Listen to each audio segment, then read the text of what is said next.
That was a 3-inch antenna into one of those little portable shortwave, and the guy was recording it on a cell phone. Wow. That's how good we sounded down in Southern Virginia. So, do we know who our operator was at that point? Yeah, that was Terry. That was Terry? Okay. So. And obviously only heard our side of the conversation, but for the most part, our side of the do something. Yeah, Terry said a female voice will really attract attention. Yeah. Okay, John is going to run through the plans. Please notice the... Yes. Yes, so... Oh, so turn off the camera, we don't want to see. We have to burn this before we read it. I guess I got to stand over here, huh? Yeah, it's that. So, do you want me to run it? No, I can run it, that's fine. So, Terry always says that field day is about the points, and he's right, but it's also about having fun. That's my half of it. I like to have fun. As many points as I get is great, but it's all about having fun. So, you won't see anything about points in this presentation. So field day, I stole this from the ARRL.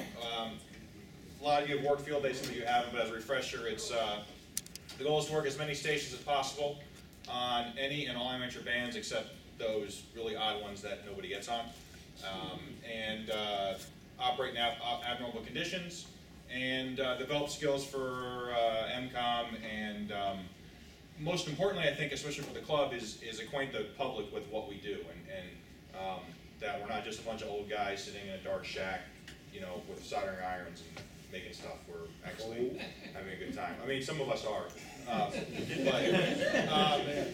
we don't know. But so the public side of it is really good, and you know, just from that aspect of it, to get for me, it's really exciting. And we'll find out if my wife comes by this year how exciting she gets. But what can you do? Well, as I said, most importantly, have fun. You can operate radio, you can log. We'll get into logging in a little bit. And you can eat. If you just want to show up and eat, that's fine. Please bring a potluck though if you come. You can learn. You can get on the air if you don't get on the air, if you don't get on HF, if you don't have the ability to get on HF, this is a great opportunity. And you can support us. Just being there, and as Ernest said, hey, you guys want something to eat, I can go get it for you, is great. We're going to operate 3A, 3 Alpha. We're going to have 3 stations on the air, 20 meter, 40 meter, and CW. We're also allowed to get on the air station, the VHF station, at for free. So it's 5 stations, but we're only called 3. And then A is operating from non-utility power, and we'll be doing that as well. So generator and batteries for everybody. Here are our station layouts. Basically, like I said, the GOTA and the VHF are free.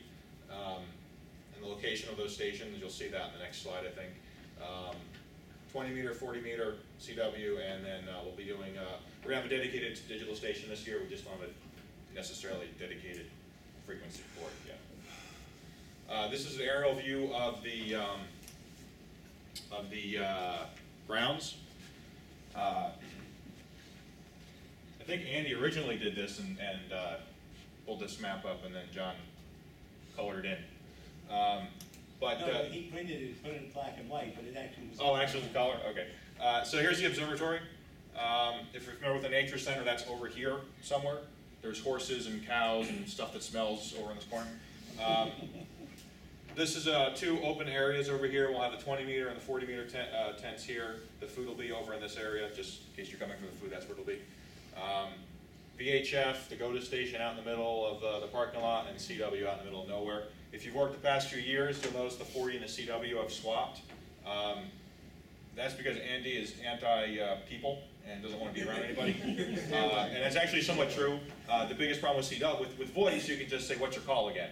With CW, you miss the call, it's a whole, it's a whole lot of dits and dats to find it again. So that gives them some privacy and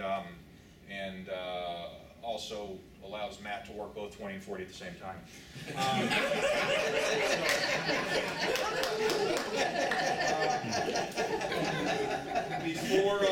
Before field day starts, the ARRL puts out a message on three modes: CW, phone, and digital. Yes? I just wanted to interject, that has nothing to do with field day, but that was a Google map of the site. And my son lives up in Norwalk, and he was putting up a raised garden bed in his backyard 2 or 3 weeks ago. And he had a couple of the timbers and stuff laying down on the ground for 3 days. He went and looked at Google Maps, and there was a picture of the wood laying down in his backyard. I mean, this just happened the last couple of weeks. So he knows almost to the day, and he almost figures he's actually out there walking around when they took the picture. But that's how intensively they're photographing everything. He was totally blown away. I was too. As you can see, there's still woods in this picture. This picture doesn't represent all the trees that Terry said they've taken down. So I'm going to check with Google and see if they're going to take a picture that weekend so that all our tents are populated. So the ARRL message, points, right? You get points for go, you get points for under 18 operators, you get points for having served agencies here. You also get points for the ARRL message. Unfortunately, this comes the Friday night before the event, which means that there are... That's the best time to do it. It's set during the event too, but we found Friday night before is easier. Because when you're trying to do it during the event, there's always confusion in trying to do it then. And I found that getting a bunch of people to try to get the message one way or another, and I'd like to see as many people as possible try it. It's true, we only get one submission, but there's a reason for it, and that is to develop your skill, to make sure you have the right software, the computer, and things like that. And it's a good check, because especially with phone, you might only hear the middle part of it, but someone else might hear the first and the bottom half. Phone is the hardest way. I don't think we've ever succeeded unless you have a voice recorder and transcribe it afterwards. So I think I could not find the information on this, even though they said it was on their website. Although I did find a way to buy shirts for field day, but I couldn't find where the message information was going to be. So as soon as we can figure that out, I think we'll put it up on the website. And please talk to Fred and try to get that message. And one thing, it's very common for the message to have a mistake in it. A word that is wrong tense, or the wrong word, which they're doing on purpose just to make sure you're really capturing it. So what can you do? Well, you can operate. You can sit down, you can keep a transmitter and talk to anyone around the country or in India if you're at them. Joke from 2 years ago. Logging is critical. Now the 20, the 40, and VHF will all be logging on a network, so we're going to see who's getting what calls. If the 20-meter tent logs a call with KIHAV, that information is going to populate so that when the 40 logs it, they don't have to type anything in, everything's already there. It also allows you to do a check on that to make sure it's there. I'll get to logging in a second. The CW10 is going to do its own logging.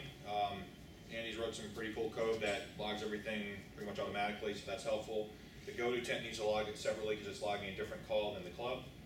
And digital inherently logs because it's all computer-based. So 20, 40, and VHF will be using logging.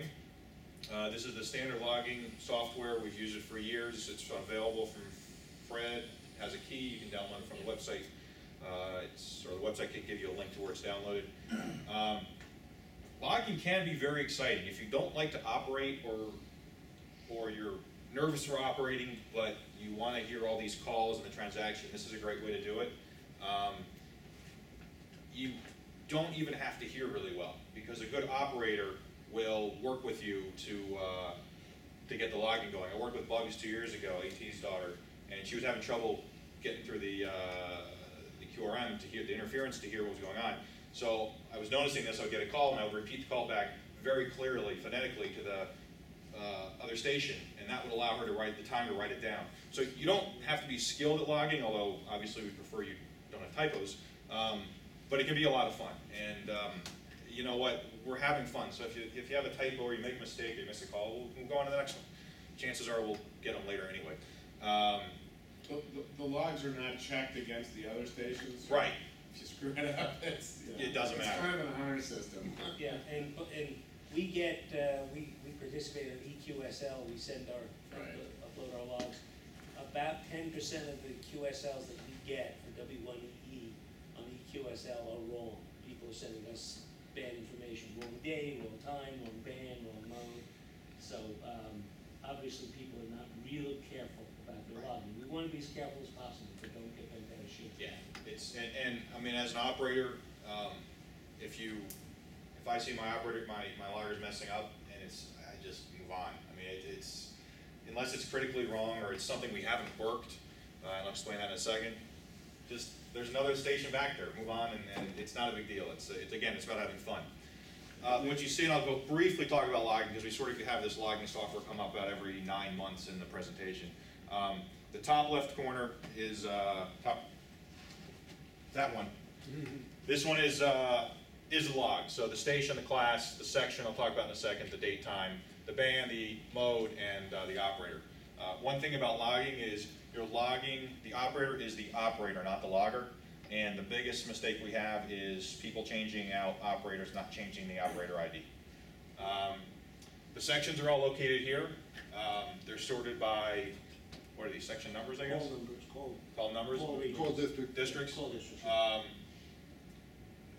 You know, it's pretty easy to get like 1, 2, and 3 for us because they're already here. But when you start getting into Canada and the 0 calls, those are fun because you only get a handful of those. So these start to change color as I guess they turn blue as you get them. And there's a way to look at a map. So it's a lot of fun. There's some statistics here going on about how things are going. So it's a fun way to see what's going on. And then most importantly, if you haven't used this logging and you're operating, here is everything you need to know.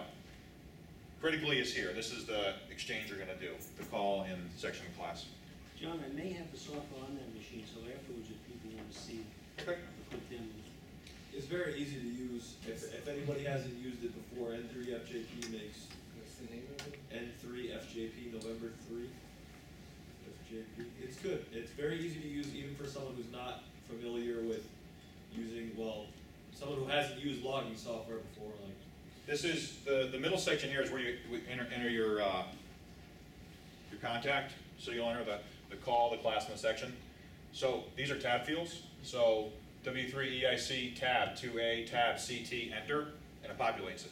If I've already contacted, someone on the network's already contacted, and when you put in the call, these will populate automatically, and you can just hit enter. So it is, Matt's right, it's very, very easy. and it shows duplicates as well. Yeah, if it's a They duplicate, it'll come up and say it's a duplicate, and then you just move on. So you can operate, you can log, you can eat. Everybody likes to eat. Members will provide food for Saturday night dinner, Saturday lunch, Yeah, we'll have Saturday lunch, overnight Sunday snack, breakfast and Sunday lunch. and Sunday lunch. So of course, we're going to discuss that earlier.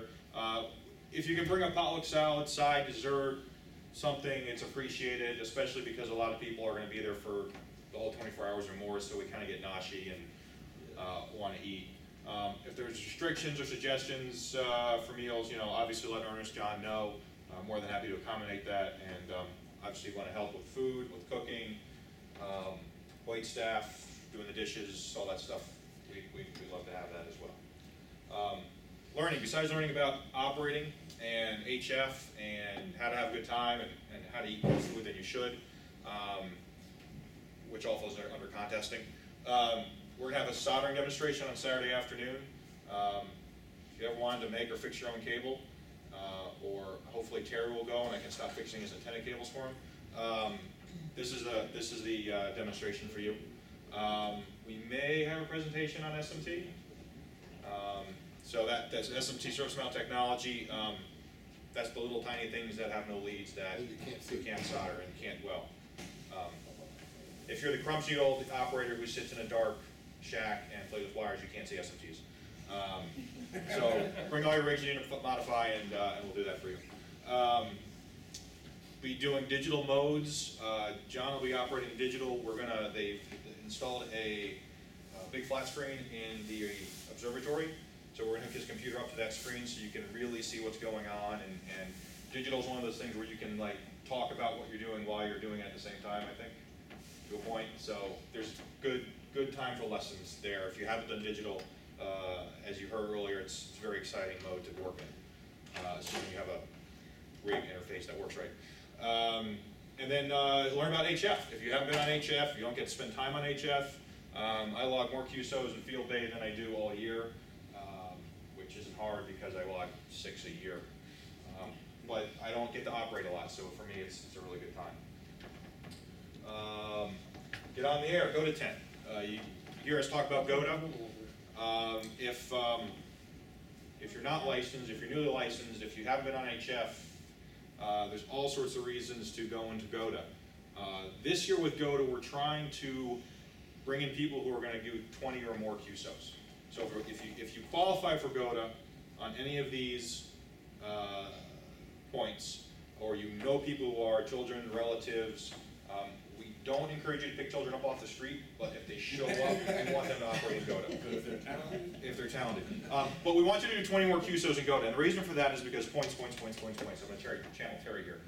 If you sit down in GOTA and you operate for 1 QSO, you've wasted that seat.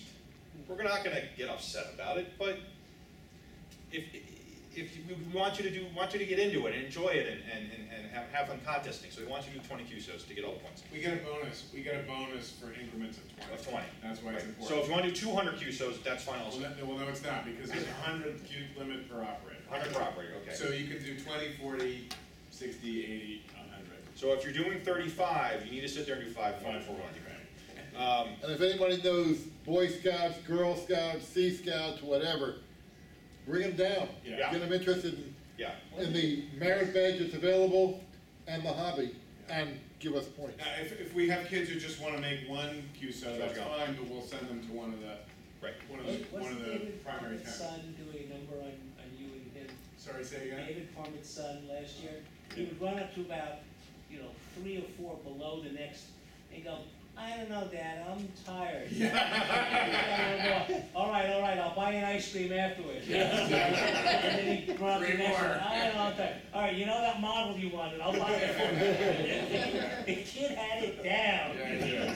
So he was good, though. They were both good. The GOTA tent is good for us to get points. But if you want to get on and operate casually, a couple here, a couple there, and you don't want to commit to 20, you can operate in any other tent. Well, I mean, you have to know CW if you want to operate the CW tent and be able to pry Andy out of the seat. But 20, 40, VHF, these are all places you can operate if you don't want to commit. If you want to come down and try it, you might sit there and do 150 QSOs in a tent, and that's fine. You don't need to go to the GOTA tent if you're, And it's good to learn. It's good to You learn. know Good way how to many learn. people who will help you, who will Yeah. guide you. We want to get as many club members on the airs. If anybody wants to get on the air, we want them to This get on is- the air. This is field day. We're trying to get points. We're trying to beat Norwalk. We're trying to do very well in our section in the area. But this is the club activity. Not everybody likes to do public service. Not everybody likes to show up at the government center when we need to make phone calls and answer phones. This isn't. If you're a ham radio operator, this is the activity, the club that we want you to be a part of, because you can do radio operations, pure and simple, make contacts, and so. There's a train of thought in there, but anyway, so that's what GOTA 10 is. Use it, go to another station, bring your friends, family, Boy Scouts, Girl Scouts, and it's a great intro to people who don't know about it. So flag cells, bosses, administrators, people on the street. It also tends to be a very social area, because people sort of come through to check things out. But if you're interested, let me know, because we're going to try to put together kind of a roster, or a schedule with what I'll call anchor operators, so that we know we have 5 or 6 operators we can depend on to try to get our, I think we're limited to 500 contacts, so we want to have 5 or 6 anchor operators that we know will get us to 500, and if anybody else wants to operate in there, we can work people in. And it's an area where you can have more fun than some of the serious temps. It's just a good learning experience, and you have fun at the same time, and you can kid around a little bit while you're learning. Whereas the other temps, it's more serious, getting points. And the difference is that in the other tents, you're trying to hold a frequency. And you heard, with the audio we heard earlier, you sure heard Terry going through there in the 2 minutes or 3 minutes we listened to, there were 6 or 7 QSOs he was making. And in a good run, you're gonna get 5, 6 a minute. If you sit down and operate, you haven't operated, and you get 5 or 6 a minute, it can be very off-putting. In the go-to tent, you're not gonna get that. You may get a run of 5 or 6 or 10 or 20 in a row, but it's the go-to tent. If you miss a call, or you lose the frequency, Tony will move to a different one and we'll be fine. And the opposite side of that is, at least for me, and I think for most of the operators, if you're on the receiving end of a go-to tent, you're gonna work that station until they get it right. No matter how long it takes, no matter how long that pileup is, because there's obviously an operator on the other end who's inexperienced and wants to do it, and you don't wanna blow them off. So as a go-to operator, you're gonna have a good time with the other people. John? There's 2 ways of operating on most of the stations. What we've been doing the last few years is trying to find a frequency that's open, stay on it and keep on it and just hold it as long as we can. Because what happens is there's 2 ways of operating in field day. One is to hold the station, and the other one is called hunt and peck. So hunt and peck means that there are a bunch of people that are holding stations all over all the frequencies, and you as an operator go up and down the band and find out which one is calling, answer it, and then go on to the next one up or down, which is calling, and answer that one. That's hunt and peck. It's a very time-consuming and not as productive as getting a frequency and holding it. But that's difficult to do, because you always have to keep driving it. And what John is alluding to, if that station has got a pileup and is knocking out a lot of calls, you don't want to interrupt them at that point. Once that they lose the frequency or the frequency goes dead for a while, then you can play around and find another frequency or do some hunt and peck. But primarily we get a lot of our points because we get a frequency and we hold it, which is difficult. It's another skill. But these are 2 great skills to have as an operator if you operate at home. But it's also a different way to operate at field day, and both means will be used at field day. But mostly we get a frequency and we hold it. So a few years ago, Terry realized that the voice recorders in the radio, particularly Pro 3s, are very powerful, and they can save your voice if you actually use them, and it's very true. But what I've noticed particularly in the Pro 3 is when you record the track, it's the volume of the mic going in. So it's, let's say it's 5 dB. When you play it back, it goes back through the mic chain, and now it's 10 dB. So when you're playing back the voice recorder, it's really loud on the other end. What Terry realized a few years ago was if someone comes on your frequency, like Miss Universe, and starts to grab people, you just keep pounding it. And eventually they'll just go away. So it's very successful. And it's a very successful method. One other point on the go-to station, we can operate on any of the legal frequencies. So the 20-meter tent's going to be on 20, the 40-meter tent's going to be on 40, right? And maybe 80. We will probably start on 10 or 15 during the day, and then as the band conditions change, we will switch bands. And we can fill in the gaps between the other stations, and we can operate, on bands that may be active and nobody's on. So we have a lot of flexibility in that tent to, do what we need to do. And there are a lot of tricks to holding the frequency. Your last comment to the other station will, thank you for the QSO, CQ, Or QRZ. or QRZ with your call sign, so he doesn't have a chance to grab your frequency. So there are a lot of little techniques that go with it. And All of which we will use. Yes, and we have found that holding the frequency is the most productive particularly for voice. I can't speak for the other folks. Holding a frequency is so much more efficient. I can't even describe how much more efficient it really is. And if you have someone now, of course, because conditions change, and you might sometimes, I mean, it happened a lot to me and Adam when we operated last year, you'll find out as conditions change and move, you'll find that you may have been calling CQ on the frequency you've been on for the past 4 hours, but when conditions change, you're also on the same frequency that another guy's been calling on for the past 4 hours. And as unorthodox as it is, and I don't mean to really say this, but hit the button, because he will move. He will move. It's just a number of times you have to hit the button. I mean, and you know what? As far as making contacts goes, I'll sleep fine. I won't lose sleep over the fact that I made somebody lose their frequency. And you know what, at least for Matt, that's a lot of fun to do, so. Oh yeah, no, it's fun. Because also another thing that I was gonna mention about the button is when you wanna have your soda or eat your cookie, just keep hitting the button. Whether anybody's coming back to you or not, until you've done eating your cookie or soda or whatever, then you stop hitting the button, and then you're back to square one. The worst thing that happened is the person who's returning their CQ thinks you can't hear them and they'll move on. Yeah, right. So that's what Adam taught you. That was all self-taught. That was self-taught. So we'll briefly go through, we're sort of getting to the end of the presentation. We'll briefly go through the tents here. I'm not going to spew all this information because it's not spewable. The stuff in yellow is questionable. Tony, I don't remember, do you have power gate? I do not. All right, so if someone Somebody has has a power gate, the battery, they want to lend to go to the station, have that take it. that'd be great. Second work light could be AC powered, that's fine. Basically what these are, this document came out of what I'm trying to do as a operational document for the weekend. So we have everything written down, and I'm gonna have a schedule in there, and it's not gonna mean anything, but at least it's written down. But we're trying to make sure we have everything covered. So these will probably end up on the website, so you guys can see them. I'm not putting operating procedures up on the website. So you have a certain operating procedure set up for the field day? As far as, We have it in writing anywhere. They put that up so everybody's familiar with it. okay. Like what? What do you? No, for some people that are not experienced, I'm saying you got some. Like what? What things would you put in? That's what. Like with the login and the procedure of the login and the operation and exactly what the phrases are and everything that you're using. We could come up with something, and if we don't get a chance to get on the website, we'll certainly self-teach it. Or the phonetics.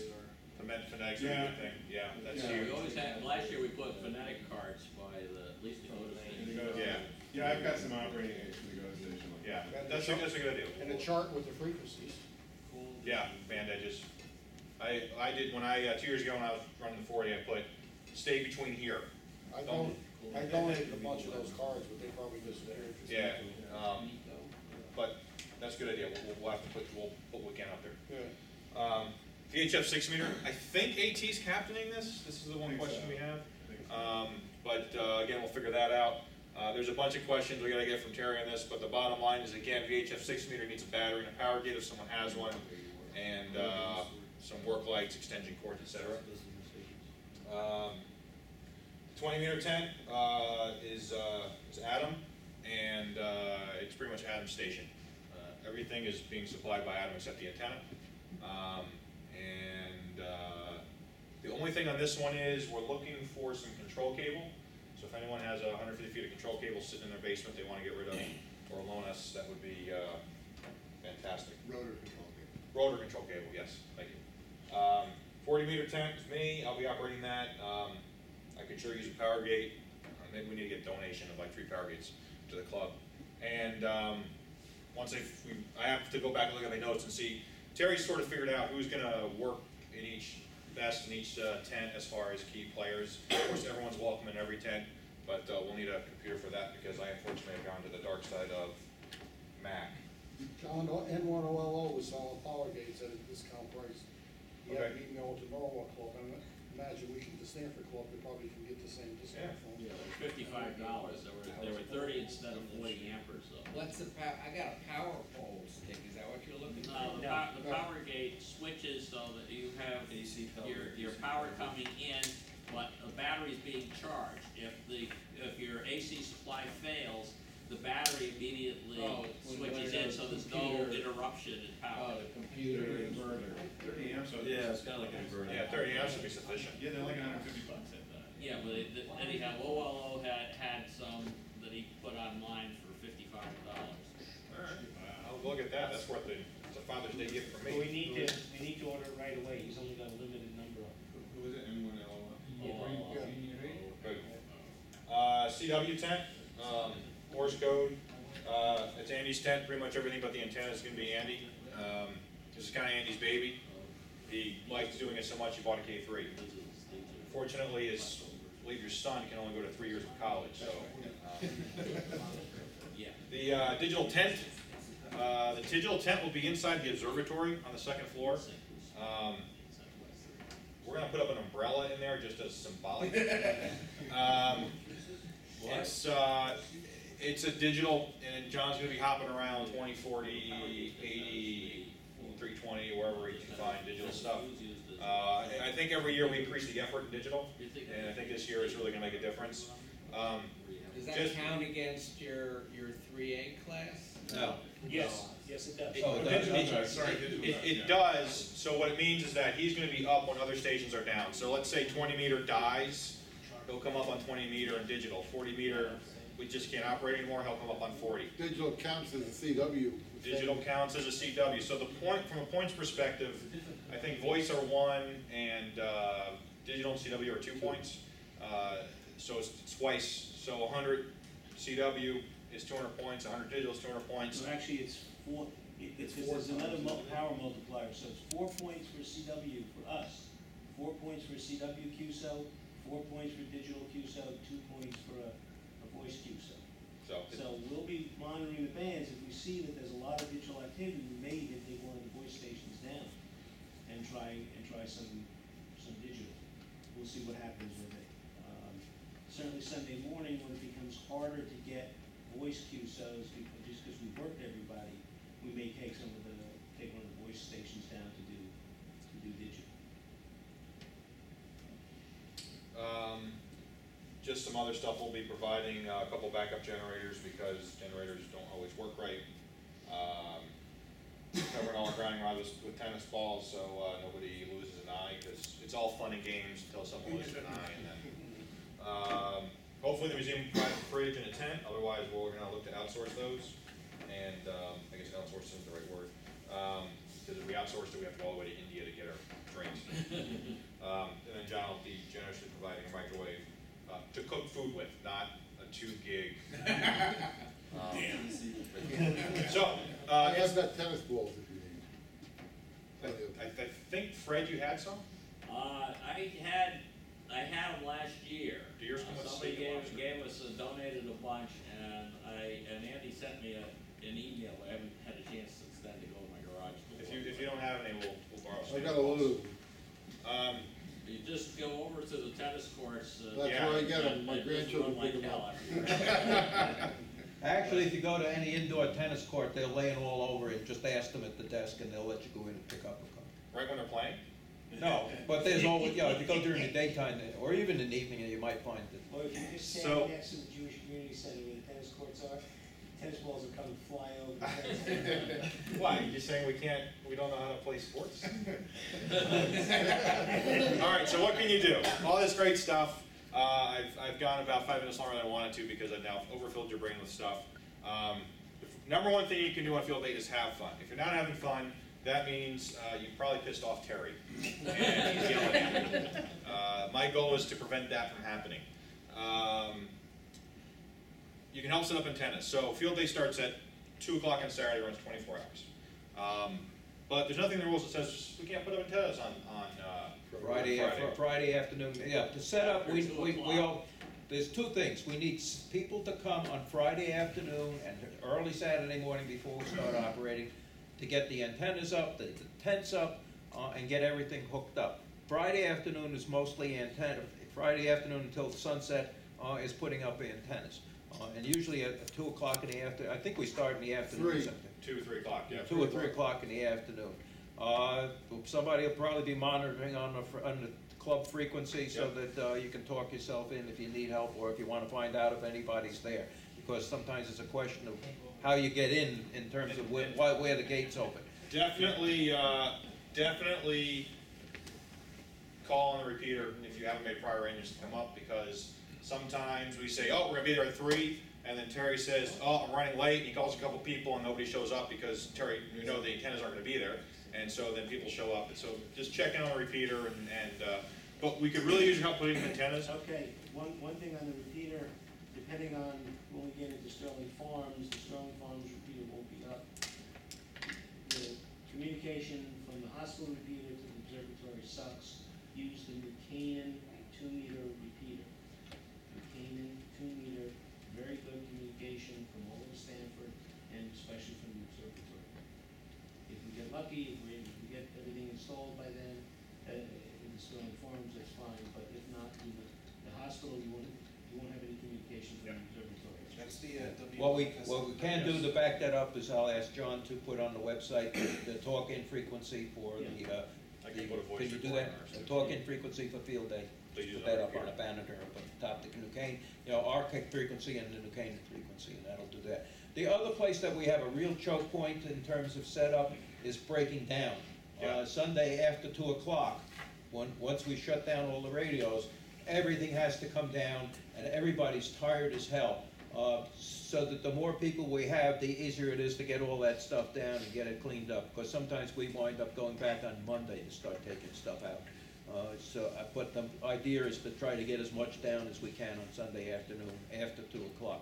So we can always use extra bodies to help take things down. It's just a matter of dropping them, rolling them up, bringing them to a certain designated spot.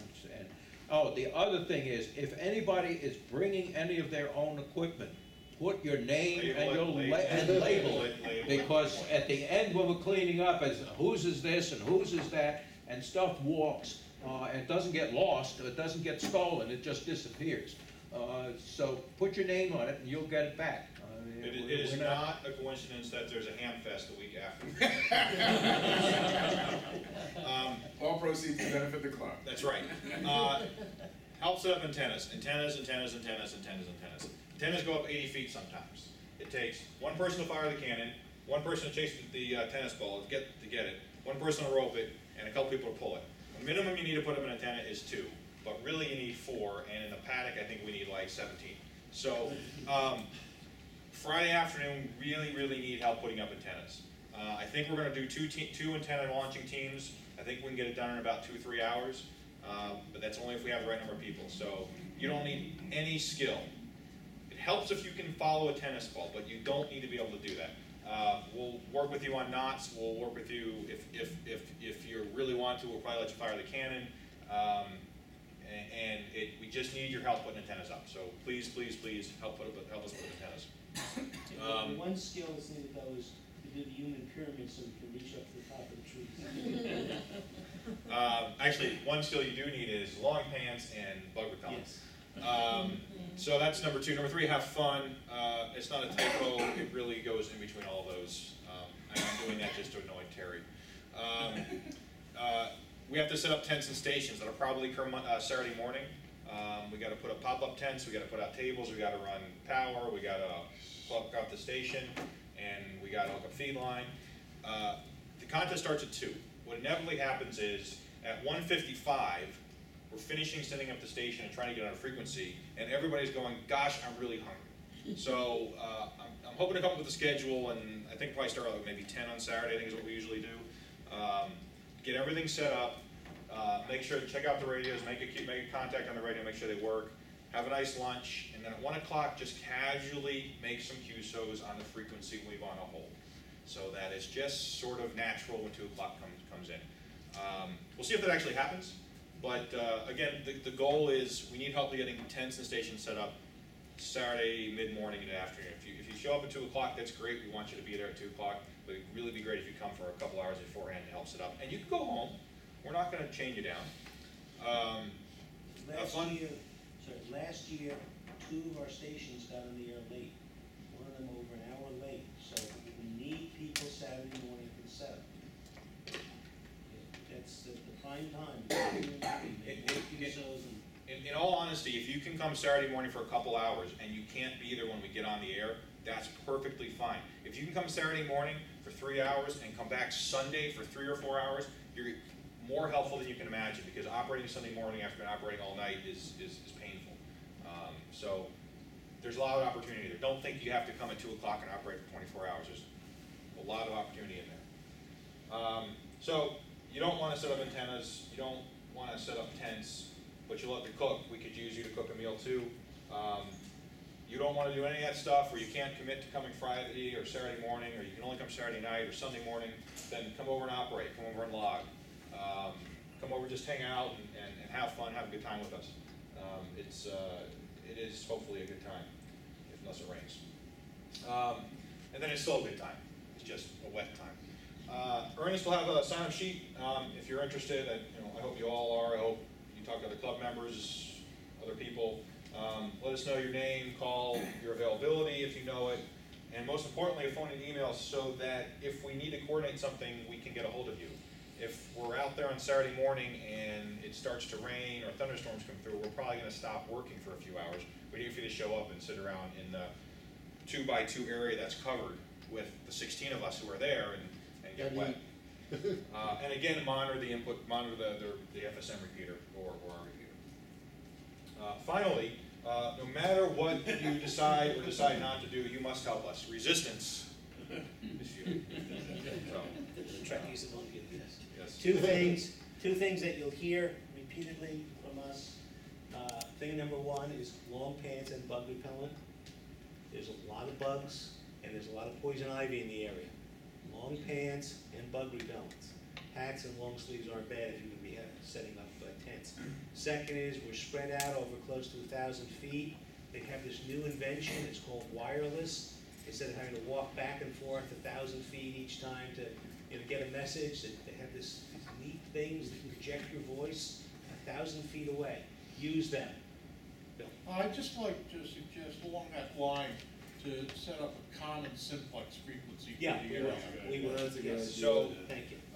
another club in the area likes to use the output frequency of their repeater as simplex, because then you can still hear the repeater and work the repeater if you need to. So we might discuss doing that, and that way you don't have to have two radios or one guy listening. You just have to be able to jump in and out of repeater offset or not. Yeah, last year, after many years of being pushed, Fred actually tried using one of these things and it worked. It's amazing. And we want to get the rest of you to do that, because a lot of people walking back and forth passing messages. And we are a radio club. I have a 5-minute video from 2 years ago, which is very boring to me. If people want to see it, I can play it. It's a Sunday morning. It's a Sunday morning QSO, and it was a pretty big pilot. Play it. Play it. All right. Don't mind if I stick this in. For sign up, well, I won't pass out a sign up sheet tonight, but when John gets the website up, go to the website, sign in, and it'll have all the listings of all Why the not different pass it along stations. tonight and have the sign up? So if you miss somebody doesn't sign up on the web, at least you've got it. Just pass around a sheet. It doesn't hurt Yeah, just to. pass around paper. That way we have an idea who's Okay. doing it. Whiskey will echo echo, QRZ.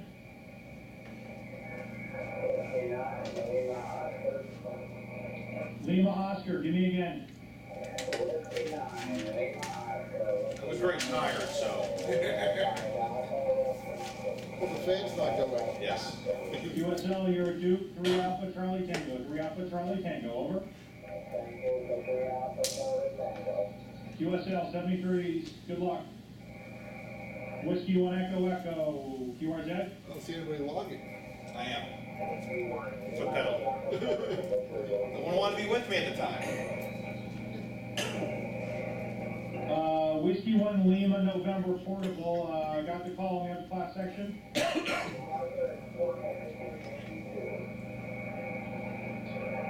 Victor Yankee 2, is that a slash? I think Slash was horrible. Roger, Roger, QSL, okay, do you have a class and section, or is that it?